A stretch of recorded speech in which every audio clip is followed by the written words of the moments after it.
Take 3 hefty dollops of aspiring prime ministers, a sprinkling of 4 delightful celebrity dining companions.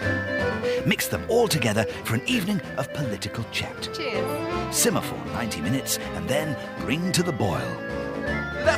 And they say you should never talk politics at the dinner table. Piatti caldi, garibaldi, donne zettiche, spaghetti, con biscotti, barbarotti, come stai? Vermicelli, botticelli, dolce, latte, napoli, ciambello, tutto va bene, ma così.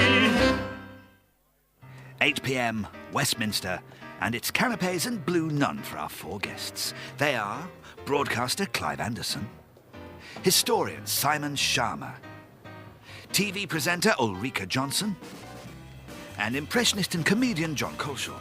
Oh, that's me, actually. Manchester, in the heart of the northwest of England, is tonight host to a British political first. For the first time on British television, live in front of a representative studio audience. Yeah, that was a subject of sort of lots and arguments. Gordon Brown's on. Oh, they've all gone for plain ties. So the first deep political insight of the night goes to Clive. On ties. What do the leaders have to say? I'm here to persuade you that there is an alternative. I think we have a fantastic opportunity to do things differently for once. And if we do things differently, we can create the fair society, the fair country we all want. Because we believe in fairness, as we cut the deficit, over these next few years, we will protect your police, your National Health Service, and we will protect your schools. Now, not everything Labour has done in the last 13 years has been wrong. They've done some good things, and I would keep those. But we need change, and it's that change that I want to help to lead. Well, so far, everyone, if you shut your eyes, and let's face it, we're tempted. It could be anyone speaking at any point, really. You know. What actually happens in practice. That's really a 1950s question, isn't it? What do you make of the other 2 gentlemen? How can we be reduced to this? This is ridiculous. This is dull. So that's immigration and expenses for starters. But what's for mains? Devolution? Oh, never mind.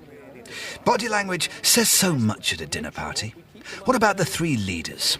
You keep saying that Nick Clegg's got his hands in his pockets. Is that a good thing or a bad thing? Well, he started doing that sort of a third way through. I think it looks casual, it looks confident. It's deliberately casual, though, Yes, exactly. I think it's probably a nervous mood, isn't it? That you sort of... He's got a device, and Vince Cable is sending him messages in Braille about the economy. Yeah. And Gordon Brown, as ever, is very close to his facts, bolted to the lectern, close to the facts like this.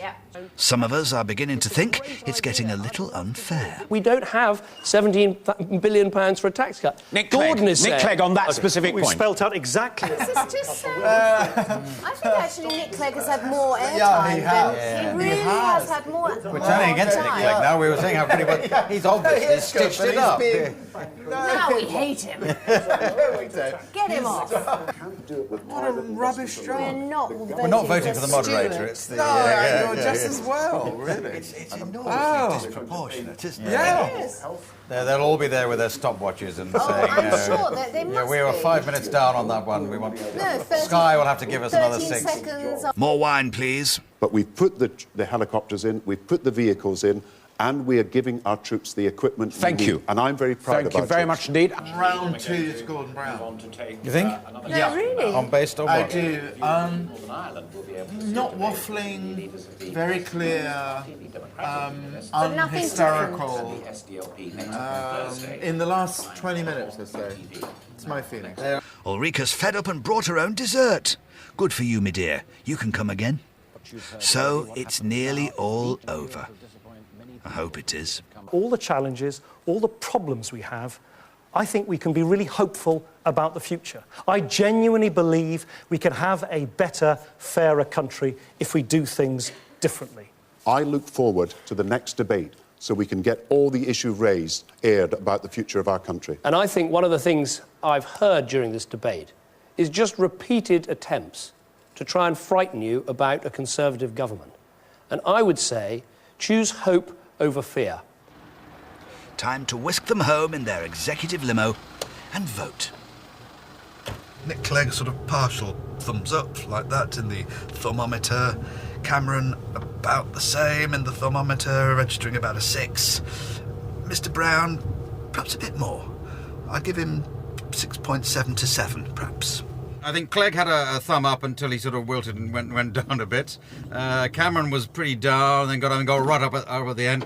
Gordon Brown, I say, was sort of solidly neither up nor down. You didn't. I think if you liked Gordon Brown beforehand, you probably thought, oh yeah, no, he's standing over. But if you didn't like him, you were going to think, oh no. Diana was fantastic state, amazing. Ulrika for Prime Minister. Who could possibly disagree with that? She was brilliant, company, hilarious, and serious at the same time. A perfect combo.